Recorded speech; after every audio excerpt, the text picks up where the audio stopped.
নতুন করে আবেদন শুরু হয়েছে চিকিৎসা অনুদানের 10,000 টাকা থেকে 50,000 টাকা পর্যন্ত চিকিৎসা অনুদান পাবে শিক্ষার্থীরা। ইতিমধ্যে আবেদন শুরু হয়েছে, নোটিশ প্রকাশ করেছে। আমি তোমাদেরকে এই নোটিশ সম্পর্কে জানাচ্ছি যে কবে আবেদন শুরু হয়েছে, কতদিন পর্যন্ত আবেদন করা যাবে, আবেদন করার নিয়ম কী হবে, এই আবেদন লিখে গিয়ে কীভাবে আবেদন করবে, সব কিছু এ টু জেড থাকছে এই ভিডিওতে। তাই সম্পূর্ণ ভিডিওটি শেষ পর্যন্ত দেখতে হবে। প্রথমত চিকিৎসা অনুদান কে প্রদান করে? আমরা এর আগে অনেকগুলো ভিডিওতে কথা বলেছি, বাট এই বছর খুব বেশি ভিডিও করা হয় না চিকিৎসা অনুদান নিয়ে, কারণ হচ্ছে যে ব্যস্ত ছিলাম। বাট আমরা একটা ভিডিওতে ক্লিয়ার করতে চাই, প্রধানমন্ত্রী শিক্ষা সহায়তা ট্রাস্ট কর্তৃপক্ষ এই চিকিৎসা অনুদান প্রদান করে। এই যে তারা নোটিশ প্রকাশ করেছে গত 7 তারিখে, দেখতে পাচ্ছি আমরা 7 তারিখে তারা নোটিশ প্রকাশ করেছে, চিকিৎসা অনুদানের আবেদন তারা শুরু করেছে। এবং এখানে আমরা দেখতে পাচ্ছি প্রায় চিকিৎসা অনুদানের আবেদনে এবার এই আবেদনটা চলতেছে সেপ্টেম্বর অক্টোবর মাসের আবেদন। আমি বুঝাতে চাচ্ছি যে সেপ্টেম্বর মাসের অক্টোবর মাসের আবেদন বলতে বোঝানো হয়েছে পুরো বছরই আবেদন চলে, 365 দিনে এইখানে আবেদন চলে। শিক্ষার্থীরা এই 10,000 টাকা থেকে 50,000 টাকার জন্য আবেদন করতে পারবে। সেক্ষেত্রে কারা যোগ্য, এখানে যদি বলি ষষ্ঠ থেকে স্নাতক পর্যন্ত শিক্ষার্থীরা এখানে আবেদন করার সুযোগ পাবে। মেধাবী অসচ্ছল শিক্ষার্থীরা এখানে আবেদন করতে পারবে। এবং এখানে আবেদন করার সময়সীমা লাস্ট, এই যে নোটিশটা, এই নোটিশ অনুযায়ী লাস্ট টাইম দিয়েছে তারা আগামী 31শে অক্টোবর রাত 12টা পর্যন্ত চিকিৎসা অনুদানে আবেদন করার জন্য শিক্ষার্থীদেরকে অনুরোধ করেছে তারা। এখন এই জায়গায় যে অনুরোধ করেছে, যে আবেদন করতে হবে, এখানে এখন কী কী করতে হবে সেটা আমি একটু ক্লিয়ার করি। প্রথমত এখানে আবেদন কারা করতে পারবে? অবশ্যই ক্লাস 6 থেকে মাস্টার্স পর্যন্ত সবাই আবেদন করার সুযোগ পাবে। কিন্তু এখানে আবেদন করতে হলে অবশ্যই শিক্ষার্থীকে আল্লাহ না করুক একটা ক্রাইটেরিয়া রাখতে হবে, সেটা হচ্ছে তাকে অসুস্থ হইতে হবে বা সে দুর্ঘটনায় ক্ষতিগ্রস্ত হইতে হবে। এখানে মূলত চিকিৎসা অনুদান দিচ্ছে। তো এখানে যারা দুর্ঘটনায় ক্ষতিগ্রস্ত, সেক্ষেত্রে অনেকে হয়তো ভিডিও দেখছে তারা অসুস্থ না হইতে পারো, বাট ইন ফিউচার আল্লাহ না করুক যদি হয়ে যাও তাহলে এইটা কাজে লাগতে পারে। বা দেখা যায় তোমার বন্ধুবান্ধব কেউ একজন অসুস্থ আছে, তাকে এই জিনিসটা তোমরা জানাতে পারো যে চিকিৎসা অনুদান দিচ্ছে তারা দরিদ্র মেধাবী শিক্ষার্থীদের। গত বছরে যে টাকা যদি আমরা দেখি, এখানে প্রায় কয়েকশো কোটি টাকা, যে গত বছরে প্রায় 23,29,000 টাকা প্রদান করছে গত বছর। ঠিক আছে, এই বছর হয়তো বা টাকার পরিমাণটা আরও অনেক বেড়ে যাবে। এবং আবেদন করতে হবে ছবি, স্বাক্ষর, জন্ম নিবন্ধন, সনদ। এই তিনটে তো আমাদের কাছে আছে, ছবি, স্বাক্ষর, জন্ম নিবন্ধন, সনদ, অভিভাবকের জাতীয় পরিচয়পত্রের 4টা ডকুমেন্ট আমাকে দিতে হবে। তার সাথে একটা দরিদ্র পরিবার মর্মে একটা শিক্ষা প্রতিষ্ঠানের সুপারিশপত্র লাগবে। এই সুপারিশপত্রটা হচ্ছে এই যে এখানে একটা সুপারিশপত্র আছে, এই যে দেখতে পাচ্ছ, এই যে এটা চিকিৎসা অনুদানের জন্য শিক্ষা প্রতিষ্ঠানের প্রত্যয়নপত্র। এই প্রত্যয়নপত্রটা আমি প্রিন্ট আউট করে এটা পূরণ করে টিচার একটা সিগনেচার দিয়ে দিবে, তাহলে এখানে খতম। ঠিক আছে, এই ডকুমেন্টগুলো আমার লাগবে। এবং এখানে 8টা ডকুমেন্ট লাগবে, সেটা হচ্ছে দুর্ঘটনার প্রমাণ। আমি যে দুর্ঘটনায় আক্রান্ত হয়েছি বা আমি যদি দুর্ঘটনায় ক্ষতিগ্রস্ত হয়েছি, সেটা প্রমাণের জন্য একজন ডাক্তার অথবা সরকারি হাসপাতালের ডাক্তার অথবা উপজেলা স্বাস্থ্য কমপ্লেক্স পরিকল্পনা কর্মকর্তা কেউ একজন আমাকে একটা নির্ধারিত ফর্মে একটা সিগনেচার দিয়ে দিবে। সেই ফর্মটা কোথায়? সেই ফর্মটা হচ্ছে এই যে 2 নম্বর ফর্ম, এই যে দেখতে পাচ্ছ, চিকিৎসা অনুদানের জন্য প্রত্যয়নপত্র। আমি এই মর্মে প্রত্যয়ন করছি, জানাবে এই যেখানে গ্রেড টেড সব উল্লেখ করা থাকবে যে এই ব্যক্তি হচ্ছে যে দুর্ঘটনায় ক্ষতিগ্রস্ত, তিনি একটা সিগনেচার দিয়ে দেবে। ব্যাস, এই 2টা ডকুমেন্ট যদি আমি পূরণ করতে পারি, সেটা আমি কোনো ডাক্তারের কাছ থেকে, হসপিটাল ডাক্তারের কাছে গেলে, মানে সরকারি ডাক্তারের কাছে গেলে, তিনি যদি অসুস্থ থাকো সেক্ষেত্রে তিনি দেখে এটা একটা সিগনেচার দিতে, আর কোনো কাজই নেই, তার একটা সিগনেচার, তার একটা সিল, ব্যাস কাজ শেষ। এরপর তোমরা এখানে আবেদন করতে পারবা। আমি তুমি করে বলছি কারণ আমার সবাই ছোট, আমার তো মাস্টার শেষ হয়েছে, তাই আমি হয়তো বা যারা জুনিয়র তাদেরকে তুমি করে বলছি, বাট অভিভাবকরা মাইন্ড করবেন না, আমি স্টুডেন্টদের সাথে ফ্রেন্ডলি কথাবার্তা বলার ট্রাই করছি। সো এই জায়গায় যদি আমরা দেখি যে আবেদন কীভাবে করতে হবে, আবেদন করার জন্য যেটা করতে হবে, যে আবেদন করুন বাটনে ক্লিক করতে হবে, ক্লিক করে লগ ইন বাটনে ক্লিক করতে হবে, নিবন্ধন বাটনে ক্লিক করতে হবে। নিবন্ধন বাটনে ক্লিক করে একজন শিক্ষার্থীকে আগে নিবন্ধন করে নিতে হবে।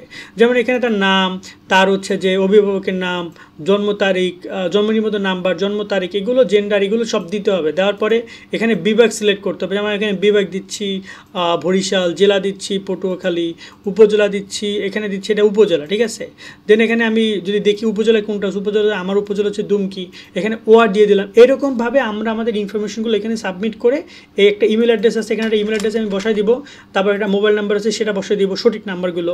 এরপর একটা পাসওয়ার্ড দিব, 2টা পাসওয়ার্ড দিব এখানে দিয়ে আমি রোবট অপশনে ক্লিক করে আমি নিবন্ধন করে ফেলবো। ঠিক আছে, কাজে নিবন্ধন করার পরে আমাকে কী করতে হবে? নিবন্ধন করার পরে আমাকে সে নিবন্ধনকৃত তথ্য দিয়ে এইখানে লগ ইন করতে হবে। ইমেল এবং বা জন্ম নিবন্ধন নাম্বার এবং পাসওয়ার্ড দিয়ে আমাকে এখানে লগ ইন করে আমাকে আবেদন করতে হবে। এবার যদি আমি আবেদন করারটা দেখাই দিই, কারণ আমার তো রাইট না আবেদন করার বয়স নেই, আর আমি দুর্ঘটনায় ক্ষতিগ্রস্তও না, সেই জায়গায় আমি আবেদন কীভাবে, একজন শিক্ষার্থী কীভাবে আবেদন করবে সেটা আমরা একটা ম্যানুয়াল থেকে দেখাই দিই যে কীভাবে আবেদন করা যাবে। সো এই ধাপে আসার পরে যখন একজন শিক্ষার্থী লগ ইন করবে, লগ ইন করার পর তার সামনে এরকম একটা আবেদন আসবে যে আবেদন করুন নামে এরকম একটা বাটন। এই আবেদন করুন বাটনে ক্লিক করতে হবে একজন শিক্ষার্থীকে।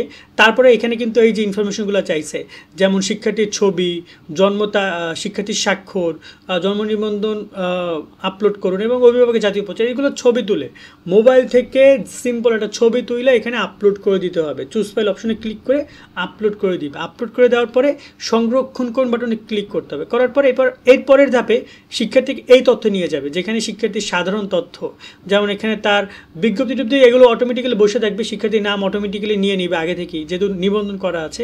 এরপরে পিতামাতার এনআইডি কার্ড নাম্বার, জন্ম তারিখ, মাতার নাম, পিতার নাম, এই ইনফরমেশনগুলো বেসিক ইনফরমেশনগুলো আমাকে দিতে হবে।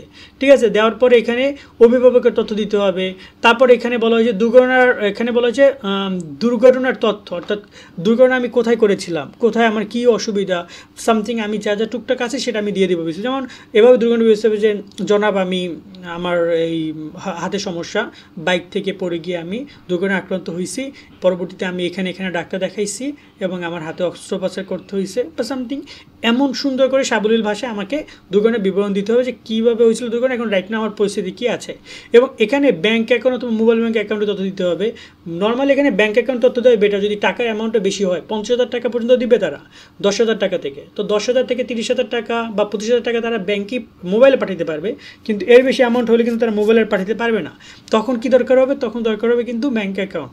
সেখানে ব্যাঙ্ক অ্যাকাউন্টের তথ্যগুলো অথবা মোবাইল ব্যাঙ্ক অ্যাকাউন্টের তথ্যগুলো দিয়ে কমপ্লিট করতে হবে এবং সবার শেষে এসে শিক্ষার্থীকে আরও একবার তথ্যগুলো দেখাবে।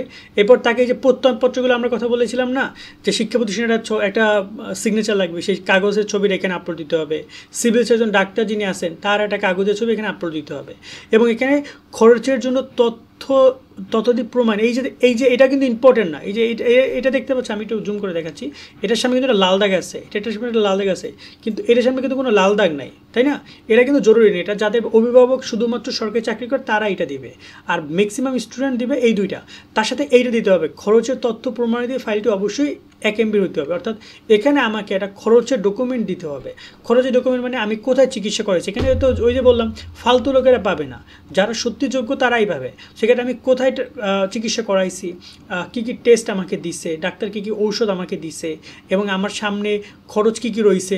যেমন আমরা যদি একটু কথা বলি যে ধরুন যে একজন অলরেডি অপারেশন করেছে, তার হাতে একটা অস্ত্রোপচার হয়েছে, তার হাত ভেঙে গেছিলো, সে একটা অস্ত্রোপচার করছে, সেক্ষেত্রে তার কিন্তু ডকুমেন্ট আছে যে কত টাকার অস্ত্রোপচার হয়েছে, কত টাকার হসপিটালে বিল হয়েছে, কত টাকা মেডিসিন বিল হয়েছে, এগুলো কিন্তু একটা প্রপার রসিদ দেয় হসপিটাল থেকে, বিল কপি। ওই বিলের কপিটা আমাকে এখানে চুজ ফাইল অপশনে ক্লিক করে ওই বিলের কপিগুলো আমাকে আপলোড করে দিতে হবে। যত আমি বিলের কপি আপলোড করতে পারবো এবং স্টুডেন্টের নামটা কিন্তু সব সেম থাকতে হবে। এখানে স্টুডেন্টের নাম দেখা গেল যে আপনি এখানে স্টুডেন্টের নাম দিচ্ছেন শোভন, কিন্তু এখানে তথ্য দিয়ে দিচ্ছেন সুমন, তাহলে কিন্তু হবে না, সব কিছু মিলতে হবে ডকুমেন্টগুলো। এবং এই যে তথ্যটির যে বিষয়টা আছে এইগুলো আপলোড করে দেওয়ার পরে লাস্টে এসে কী করতে হবে, এখানে সংরক্ষণ করুন বাটনে ক্লিক করলে, এই যে উপরে সংরক্ষণ করুন বাটনে ক্লিক করলে আবেদনটা আরেকবার দেখাবে, দেখানোর পরে এই কাজ শেষ। এরপরে বলা আছে এখানে যে আবেদন শেষ করে, যে দেখতে পাচ্ছি আবেদন প্রাপ্তি 3 থেকে 4 মাস পর অর্থ প্রেরণ করা হবে। আবারও বলতেছি, এই টাকাটা কখনোই চিকিৎসা চলাকালীন সময় না, চিকিৎসা শেষ হওয়ার পরে দেখা গেলো যে টাকার সমস্যা হয়েছে, চিকিৎসা ধার দেনা করে করছে, অথবা দেখা যায় টাকার দরকার আছে আরও ভবিষ্যৎ চিকিৎসার জন্য, তখন তারা যে প্রিভিয়াসে যে খরচ করছে সেই ডকুমেন্ট এবং সেই তথ্যগুলো দিয়ে এখানে আবেদন করে টাকাগুলো পেতে পারবে। এখানে গত বছর আমরা দেখছিলাম কত লাখ, 29 লাখ টাকা পাইছে। তো 23 লাখ টাকা পাইছে, এটা কি কম মনে হয়? আমি বুঝতেছি না যে 71 লাখ টাকা টোটাল তারা প্রদান করেছে, এটা কি কম মনে হয়? এটা কিন্তু অনেক শিক্ষার্থীর ভাগ্য ঘুরিয়ে দিয়েছে। তো কেউ 10,000, কেউ 20,000, কেউ 30, কেউ 40, কেউ 50 টাকা কিন্তু এখান থেকে পাইছে। তো আমি বলবো যে এখানে অবশ্যই আবেদন করে টাকাগুলো নেওয়া উচিত শিক্ষার্থীদের। অনেক শিক্ষার্থী জানেই না যে এখানে টাকাটা পাওয়া যায় এখান থেকে। তাই আমি বলবো যে এখানে শিক্ষার্থীদের একটু বেশি বেশি করে শেয়ার করে দিতে, যাতে করে মানুষ জানতে পারে এবং এই চিকিৎসা অনুদানের সহযোগিতা নিতে পারে। সকলে আজকে আমাদের এখানে বিদায় নিচ্ছি, সকলে ভালো থাকবেন, আল্লাহ হাফেজ।